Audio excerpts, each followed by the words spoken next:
Gipalayas sa iyang inahan akong boyfriend.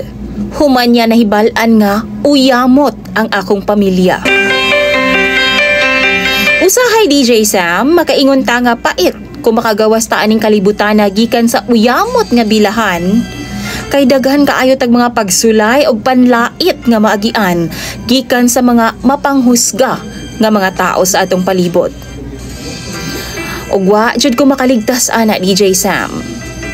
Itago na lang ko sa pangalang April. 29 years old na ko karon og minyo na sa akong bana nga usa ka principal sa eskwelahan nga ako pong gitrabahuan isip usa ka teacher. DJ Sam, una pa man mi nagauyab sa akong nabana karon. Doon ako'y nakaila nga tawgo na lang nato sa pangalang Donar. Siya ang amahan sa akong panganay nga anak. Nagkauyab ming duha diha nga 19 years old pa lang ko. Si Donar DJ Sam, usa siya ka salesman sa usa ka mall, samtang ako pod tindera ug mga kakanin sa gawa sa mall nga iyang gitrabahuan. Nanindera ra pod ko DJ Sam kay lagi pait ang panahon. Gustuhon man ako nga mopadayon apan wa jay ikasarang ang ako mga ginikanan. Unom pa mi ka mag-igsuon ug panday lang sab ang pangita sa akong amahan, samtang ang akong inahan kauban ra pod nakog paninda og mga kakanin. Dito pod nako nakaila si Donar DJ Sam. Dili mang hilabot si mama sa among relasyon, maong libre mi ni Donar unsa ang among gusto nga buhaton. DJ Sam, naanay nahitabo namo ni Donar dayon. Kulbaan kay ko atong tungura. Kay honestly, dili pa jud ko ready. Apa nagsaad siya nako nga panagutan daw ko niya if ever lang mabuntis ko. Dili daw ko mabalaka, kay dili daw ko niya pasagdan. Usa kay gayon ni ana fiesta sa ilaha. Gidala ko ni Donar aron nga ipaila-ila sa iyang mga ginikanan. Apan ginawong jud ko sa iyang inahan og prangka DJ Sam. Dili daw ko niya gusto. Maestra daw ang pangandoy niya nga mapare sa iyang anak nga si Donar. Iya pa gani kong giingnan nga bulagan daw nako iyang anak kay wa daw mi future duha. Love na ko si Donar DJ Sam maong wa ko naminaw niya. After month, nagbunga ang ginabuhat namo ni Donar. Kulba kaayo ko. Wa ko masangayod kung unsa nga akong buhaton. Maong nakipagkita dayon ko ni Donar o gisulti sa iyaha ang akong sitwasyon. Wa siya lang gibuhat kundi nangalot sa iyang ulo DJ Sam ug sumala pa niya bahala na daw. Gida ko ni Donar sa ilahang panimalay DJ Sam. Wa jud ko ginapansin sa iyahang mama ug iyaha pa kong gipadungog-dungog nga bigaon lagi daw ko. Malay ba daw nila kung sa ilahang anak ang akong gisabak? Dagan kong nadungog ang mga dili maayong istorya gikan sa iyahang ginikanan ni DJ Sam o gani ginapakaulawan pa ko niya sa iyang mga kumaring maritesab. Usa ka bulan, wa gid ko makaantos ug mipauli jud ko sa amua. O gitekstan na lang nako si Donar. Apan wa jud siya misunod sa among bahay DJ Sam. Pagkaugma, nagpaabot ko sa iya sa gawa sa mall. Diin nakapwesto mi ni mama. Apan wa gyud siya mipakita nako. Og sumala pa sa iya mga kauban, wa daw mi duty si Donar ni adtong adlaw. Nagpaabot ko niya pagkaugma. Pagkasunod ugma, hangtod nga naabta na lang og semana DJ Sam.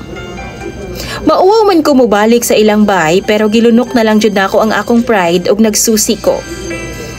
Huna-huna nako nagkasakit si Donar. Apan sayop ko DJ Sam. Kay pag adto nako sa ilaha, iyahang mama ang misugat nako. Og dili na daw ko mangita sa iyahang anak kay nilakaw na daw kay aron makalikay nako. Wa daw siya tinuod nga nahigugma nako. Og wa daw siya mituo nga siya ang amahan sa akong anak.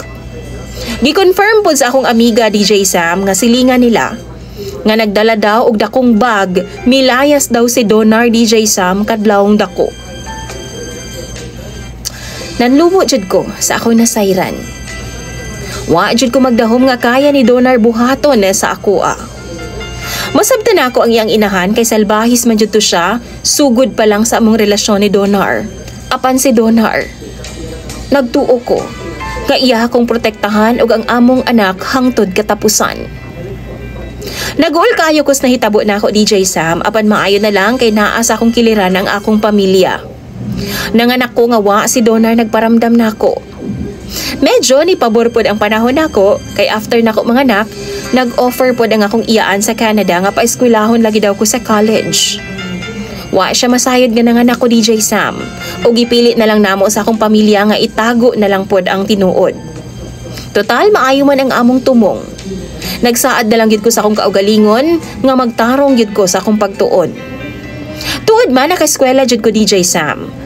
O gipili jud nako ang education nga kurso. Kay nahagit ko pag-ayo sa akong ex ug sa iyang pamilya. Wa pod napulaan og support ang akong iyaan samtang ako padayon nga mitabang sa panginapuy-an sa akong pamilya sa daplin sa kalsada. Pinarabay pagpanlabay sa panahon DJ Sam, nakagraduate nako sa kurso. Nanarbaho ko dayon sa private school while nagpaabot sa resulta sa LET.